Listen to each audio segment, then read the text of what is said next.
back on to Stag Diff. Right, okay, so I've removed one of the thrust washers. That was the thinnest of the two thrust washers. And I've got a couple of thrust washers that I'm going to plan on putting in. So I'll put the thinnest one in. I've still got a couple of thou of end floats. So I'm now going to put the slightly fatter one in and see if that helps. These came from Rimmer Brothers. They seem to have a good supply of these things. Now, I'm not convinced they make this stuff out the same, not Rimmers, of course. I'm not convinced it's the same material that's kind of gone between those two. So this may cause me problems. I don't know. Let's find out. Anyway, that feels like it's going in nice and tight. I don't even know what I'm chuntering about there. I mean, it is a consumable part, but it shouldn't be consumable like every 12 minutes. But it should be able to take up all of the play in these Sun and Planet wheels. Right, let's pop that back in again. I've still got a little bit of play in there, so let's change the other one now and see what the other one is. Let's put the two fattest ones in that I've got. Oopsie. Pushing down.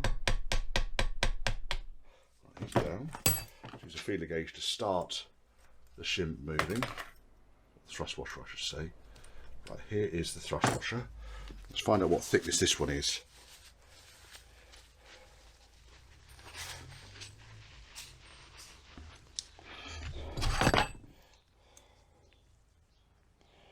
That one is 64, and the one that I've got to put in 61. So that is 60. Let's just double check it. We go around 64, 64, 64, 64, 64. So that's 64. This one that I've taken out here is 58, if I remember rightly. 52, 58, 58, 52. So that one's quite badly worn, I think. So I'm inclined to, what am I inclined to do? Well, I mean, without buying a shitload of bloody shims and washers, this is the fattest one I've got left. I've reduced the end float down significantly. It was 9 thou. That now we've got there is 50, 63, 63, 64, 64, 64, 64, 64. So that's thicker. The other thrust washer I had was a 63 to 65, which is the one I've put in the other end. So I will just double check the thickness of that fella. But what we can do is pop this fella back in. Fairly easy to put in and out these things. It's not really a huge issue. Obviously it's a diff on, oops. Obviously it's a diff on the bench job in order to do it. I need to get that pin to go up. Come on, pin. Where are you? There you are. Let's push the washer over. Oh dear.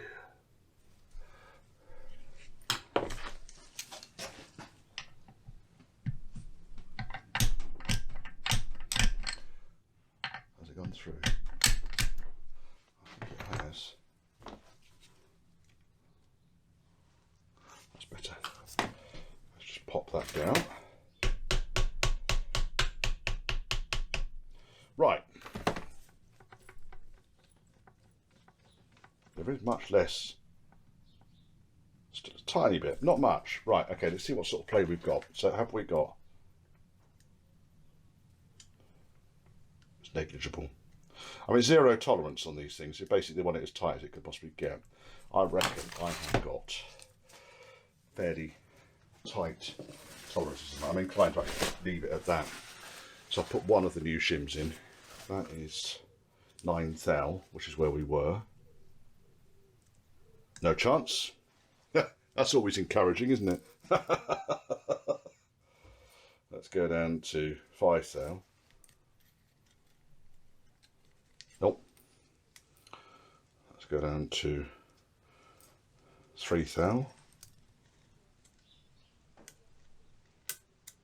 No, that's 2 shims there. 3 thou.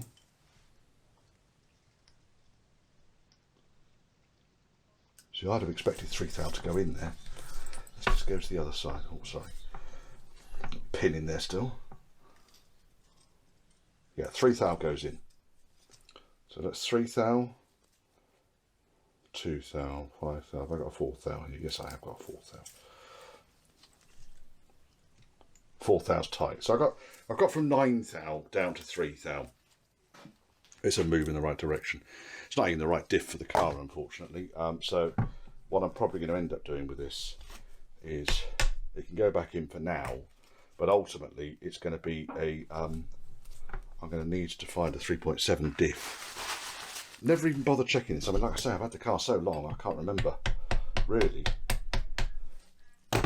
where I went to with it. Okay, that's good. Let's just pop that down now. I should better pop the pin in now. There he is. Let's bung the pin in.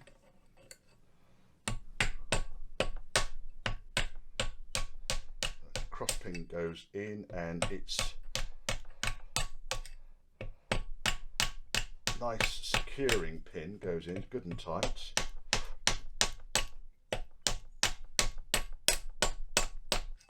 He's in. Right. I think that's a massive improvement. Still a bit of a tick in there, but it's improved over where it was. Like I said, I'm happy with the diff anyway because it didn't really make any noise. But I thought while I got it apart, I might as well have a fiddle around with the shims. So I've got one spare. What I'll do is I'll lob that back in my machining box because I've got boxes full of shims and God knows what else. And in fact, I just found a load in here. Tappet shims for Stag, TR7, whatever. Right, going to put this this end cap back on again now, and then secure the gasket on the back of the diff. Sort the bearing out for the diff nose. This is the old bearing. Not good, huh? And we've got the new bearing, new quality part, blah, blah, blah. I need a knife. Knifey knife face. And obviously this device is a sealed bearing. Okay, sealed, arf, arf.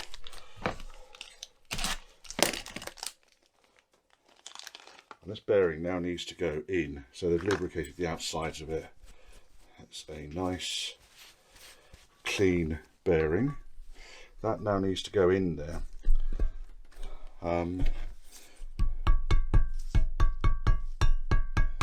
Nylon faced hammer just to pop it in place.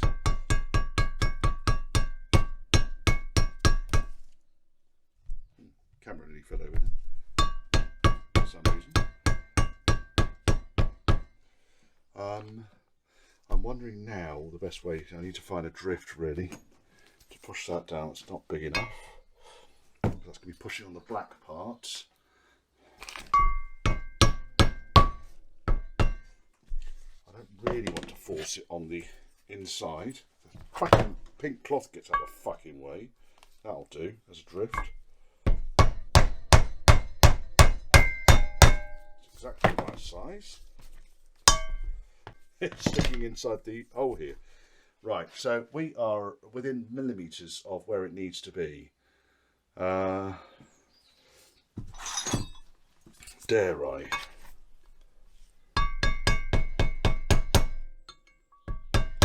Just pushing on the outer race, yeah? I'm not brutalising this thing. And he's there. Now I can see the... Oh, that sounds sweet. I've got the circlip, which we will pop back in. and then this diff nose can go back on the car. And once the diff nose is on, then I can present the diff up to it, and we're done. Our circlip is in. Now, next thing we want to do now really is push the quill shaft through. He needs to be torqued up. I mean, just the difference. Isn't that lovely? Isn't that lovely? So we'll see. We'll see whether this NKE bearing lasts as long as that bearing, which I've not found the receipt for it. I don't know what it was, but it came from a UK bearing manufacturer shop in Wickham, which I've used a number of times.